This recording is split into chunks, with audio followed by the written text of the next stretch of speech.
这是在马来西亚的最后一个星期了，时间过得比我试图学马来语还快。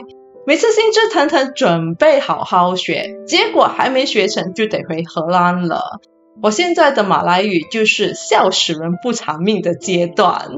这段时间有好几个日子，圣诞节、过年，忙忙碌碌的日子就过得非常快。每次回来，朋友总是问为什么回来，为什么又要离开。我琢磨着是不是该好好思考这些问题了。嘿，大家好，我是小云。既然已经沉寂在马来西亚的旅居模式，为什么不干脆在这里定居呢？可是你知道吗？定居就像我们尝试吃辣椒一样，太急的话瞬间就会被辣懵了，所以它不是2-3天就可以决定的事情。听说现在马来西亚华人的比例已经降到了 22%， 据说啦，按照这样的趋势，在2030年可能会降到 19.6%， 这也包括了因为华人生育率在下降，当然也有些华人因为不平等的国家福利制度而选择离开这里。不过我们选择不要小孩子，因为我们喜欢个人自由。虽然有很多已经成为父母的亲戚朋友不断地告诉我们，你不知道你错过了些什么。可是试问一下，我们从未拥有过，又哪来错过之说呢？我们非常清楚知道，在现实生活中有舍必有得，毕竟鱼和熊掌不可兼得。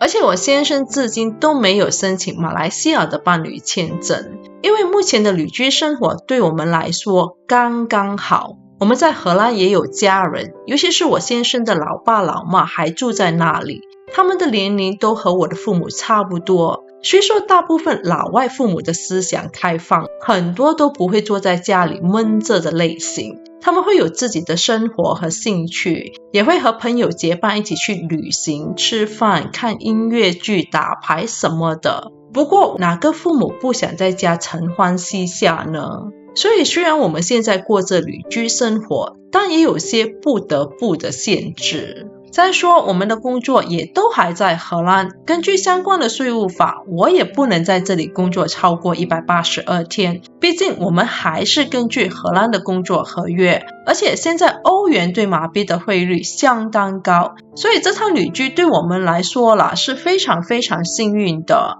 我相信很多大马华人选择在新加坡工作，主要原因也是因为新元对马币的汇率比较高，换成马币就比较好花了，生活的经济压力也可以减轻一些。你看啊，最近这里的 SST 提高了 2%， 就无形中增加了这里的生活成本。对于大马人现在去欧洲旅行就没有那么幸运了，主要原因是我觉得马币太弱了。在荷兰吃一份基本的麦当劳套餐，现在可能就要60块马币了。当然，如果你有钱，也没有经济压力，那就无需在意这些，想几时去欧洲就几时去，反正钱包都是鼓鼓的，对吧？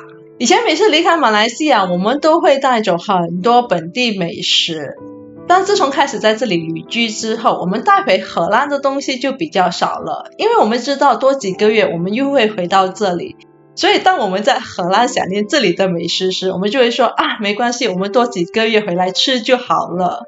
反而我们现在最舍不得的就是这里的阳光。虽然荷兰已经进入了春天，但还是有点冷，每天早晨的温度大概在1到2度左右。我年轻时超喜欢冬天的，恨不得把整个四季都体验一番。不过这么多年亲身体验了在荷兰的生活之后，现在的想法就和儿时完全不一样了。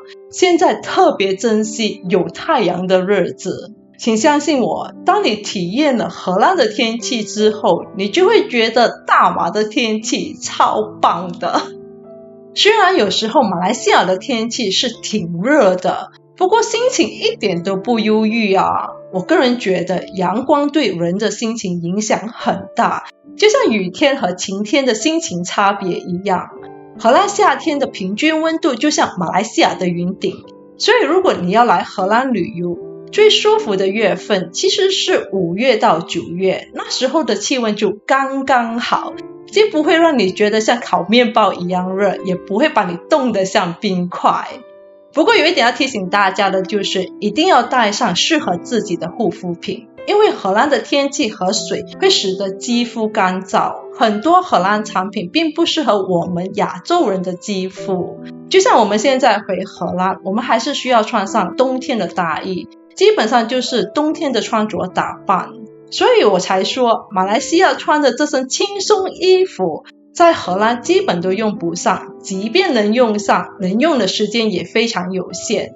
它算是一种衣着的奢侈现实供应吧。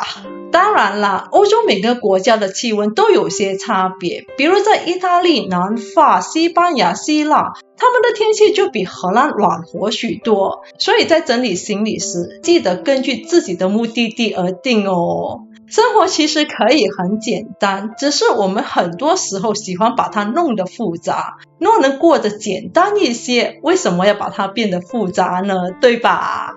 好啦，今天的分享就到这里，谢谢大家的收看，我是小云，我们下期荷兰见，拜拜。